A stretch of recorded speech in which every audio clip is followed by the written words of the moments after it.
Welcome to RSK Helpline, a complete free web development platform మన తెలుగులో.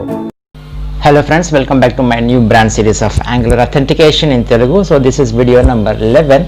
In this class we will discuss how to create events, special events కావచ్చు, regular events కావచ్చు. మనం APIs ఎట్లా create చేయాలో ఈరోజు మనం డిస్కస్ చేద్దామండి. సో ఇప్పుడు ఏంటంటే నేను ఏం చెప్తున్నానంటే, ఇప్పుడు మామూలుగా మనము ఈ ఈవెంట్స్ కోసము డేటా అనేది మనము మాంగో డీబీలో స్టోర్ చేసుకొని మళ్ళీ మాంగోస్ ద్వారా యూజ్ చేసుకున్న దానికి ఇంత కాంప్లికేటెడ్ చేయకుండా ఏం చేస్తున్నానంటే, just I'm putting code, hard coded data అనేది నేను ప్రొవైడ్ చేసేస్తాను ఇక్కడ ఈవెంట్స్కి. సో వాటిని మనం గెట్ చేసుకుందాం ఒకసారి. సో సిమిలర్గా ఉంటుంది మనకి, అంటే డేటా అనేది డేటాబేస్ నుంచి కాకుండా నేను హార్డ్ కోడ్ డేటా అనేది ఇక్కడ రాసేస్తున్నాను. సో ఒకసారి సింపుల్గా ఈజీగా అర్థమవుతుంది అంతే. మళ్ళీ దానికి మాంగో డీబీలో డేటా స్టోర్ చేసుకుని మళ్ళీ అక్కడ నుంచి గెట్ చేసుకునే అవసరం లేదు.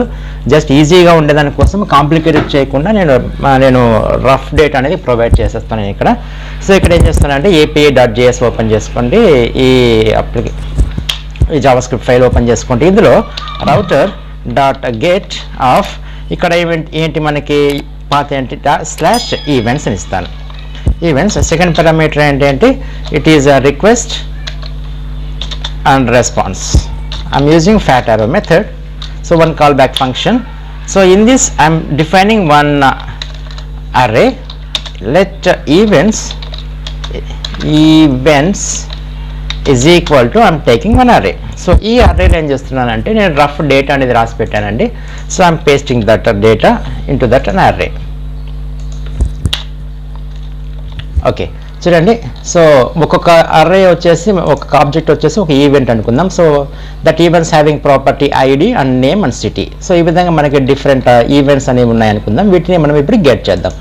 సో నెక్స్ట్ ఏంటి, దీన్ని ఎలా మనం సెండ్ చేయాలి, రెస్పాన్స్గా మనం రిసీవ్ చేసుకోవాలి. సో రెస్పాన్స్ డాట్ JSON ఫార్మాట్లో రిసీవ్ చేసుకుంటాము. దేన్ని రిసీవ్ చేసుకుంటాము, ఈవెంట్స్ని రిసీవ్ చేసుకుంటాం.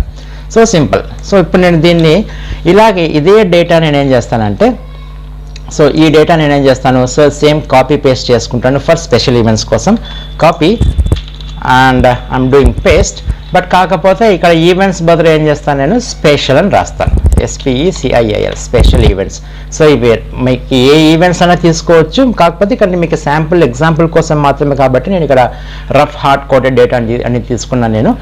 సో ఇక్కడ రెండు ఈవెంట్స్ ఉన్నాయి మనకి. సో ఇప్పుడు మనం ఏం చేస్తామంటే, ఇక్కడ మనకి మాంగో డీబీతో అవసరం లేదు, డైరెక్ట్గా మనము సేవ్ చేసేసి ఒకసారి సర్వర్ని స్టార్ట్ చేస్తాను. సర్వర్ని స్టార్ట్ చేసేటప్పుడు ఖచ్చితంగా మీరు చూడాల్సింది ఏంటంటే, మనము సర్వర్ ఫోల్డర్లో ఉన్నామా లేదా అని చెక్ చేసుకోవాలి. Node server. So server start చేస్తాను. సర్వర్ స్టార్ట్ అయిన తర్వాత మనం డైరెక్ట్గా మన బ్రౌజర్ ఓపెన్ చేసుకుందాం.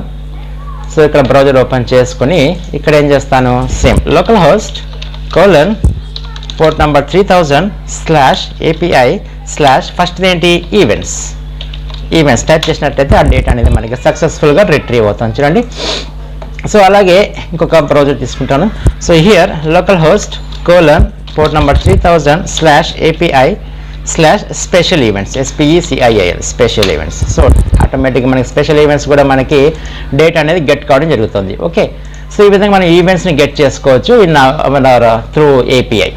సో నెక్స్ట్ ఏంటంటే, నెక్స్ట్ ఇంకా చాలా ఈవెంట్స్ ఉంటాయి మనకి. సో వాటి గురించి మనం ఇప్పటిదాకా మనం సర్వర్ కోడింగ్ అంతా ఆల్మోస్ట్ అయిపోయిందండి. సో రిమైనింగ్ చిన్న కొంచెం కోడ్ ఉండొచ్చు, దాన్ని మనం ఆంగులర్ అప్లికేషన్ ద్వారా మనం హ్యాండ్స్ మనము ప్రాక్టీస్ చేద్దాం.